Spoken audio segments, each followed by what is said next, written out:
What's up, guys? Tara here for Rev3 Games, and I'm speaking with Dan Hay. He is the producer of Far Cry 3, which I just saw for the very first time. How you doing? Good, great. Yeah. I got a good 4 hours of hands-on gameplay. Amazing game. Of course, there's so much that's returning from the previous one and so much that you guys have added. I gotta say, the thing that immediately pops out to me as the coolest has to be the hunting. Because you guys, how many species of animals are in this game? Oh, that's a good question. There's got to be over 30, I think, at least. And I think that what we really focused on was creating this living world where they would hunt each other, and if you just kind of sat there and watched, you'd see this ecosystem evolve. You'd see the different animals. You have the predator system. You have the animals that are just there grazing. And the idea was that Jason would go out there, he'd learn how to hunt, and he'd start to think of the jungle and think of the animals as almost like a supermarket that he could harvest. So what is, I guess, kind of the importance of those kinds of activities in the overall scope of the game? Because you've got, hunting in there, you've got crafting, all kinds of things. Well, it's incredibly important for us to be able to say, look, if you want to solve your problems with a gun, you can.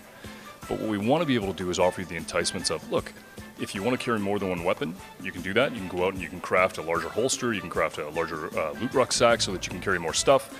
It's about giving the player the ability to be not unlike if you or I were to go there. The first thing we'd look for is water. The next thing we'd look for is food. Then we'd look for shelter. And then we'd look for, okay, how am I going to survive? What is it that I can harvest? How can I go out and basically kill a pig and then figure out how to use it? And how does it roll into the economy? So that if you go out into the open world, it teaches you the skills necessary to go back into the missions and help you get your friends back. So the idea is that it's feeding you with, maybe you're a melee type person where you'd like to go up and do kills up close and personal. You have the ability to go out into the open world and discover encounters and discover things that are out there that aren't missions, that are going to help you build up those skills and spend that on the different skills that you have for the Tatao, so that when you get back and you're in the mission, you're that much more effective killer. I know who you are, Jason. You are a warrior. And the Tatao will allow for you to reveal your true self. The idea is that Jason comes to the island with maybe knowledge, but not experience. Maybe a little bit too entitled. And the idea is that Voss comes in and very quickly makes Jason feel like a victim. And as he grows and as he learns these different things, he stretches himself. And so we push that for the player. We give them an opportunity that maybe they've just played Far Cry with a sniper rifle, but now they got the bow. So now they're learning a new skill, and maybe they can take that bow and they can light the tip on fire. And maybe they can add an explosive arrow to that. And all of a sudden there's an entirely new branch of gameplay that they can play.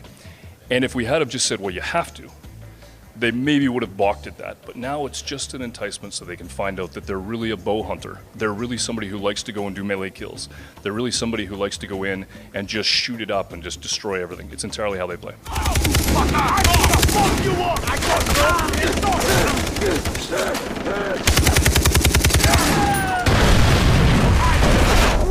Are we going to be able to see Jason's character kind of become more confident and more skilled as the game goes on in ways, not related to his tattoo and stuff? We had a very specific conversation early on in the design about the idea that Jason calls mom, not literally in the game, but this idea that Jason would call mom and say, hey mom, we've heard about this island. It's pretty cool. We're going to go there. And mom says, okay, be careful, have fun. And that when he calls back, if he survives till the end of the game, she doesn't recognize his voice. So we bring that into everything we do, his breathing, the way that he responds, candidly, the reflection that his friends, let's say he goes out and he finds one of his friends and he brings them back to the grotto and they're safe. They begin to see the Tatao on him, they begin to see all these things that's happening with him, and they start to wonder, is this the Jason I know? I can't do this! How am I supposed to handle this? You're doing fine! What are you doing? You're shooting at the Jason! When we were writing the story and we're looking at this, we knew that the island was something that we wanted to have that had an element of insanity to it, like a character. And the question would be asked, is it the island that has a personality? Is it kind of like the Overlook Hotel from The Shining and that it just makes everybody bad? Or is it that people who stay there long enough because it's at the far edges of civilization, that they're the ones who are insane? I think it's the drugs. It could be.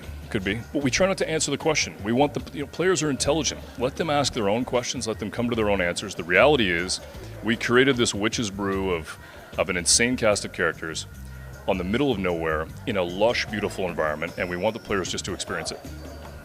How many kinds of drugs are in the game, if I may ask? Oof. Did this actually play an important part in the narrative, like throughout the entire game? The way we did that is that we didn't want to beat the player over the head with it, right? It's not a hammer. The idea is that we needed a convention to be able to say, look, In real life, if you go off and you have this type of adventure, you're probably going to have a very physical adventure, yes, but there's also psychological adventures to it. And you're probably going to take something you shouldn't take. You're going to eat something you shouldn't take. You're going to have an experience that you're going to have as a credible memory. So don't walk away from it, show it. And when we started to show it, we said, this is a great resource for us to show what happened to Jason before and what's going on in his head. So if you get hit by the spore of a mushroom and you're down in a cave, you're going to hear the echoes of what happened previous to the game. You're going to hear, maybe, and the player will start to feel this themselves. Maybe Jason's not the favorite kid. Maybe Grant's the favorite kid, right? Or maybe he feels guilty about certain things that have happened. Or maybe you get hints and echoes of Voss's voice or things that are going to come. We offer that again as just a layer of depth that the player can discover. Studio called. I got the role. Riley is your little brother. He looks up to you.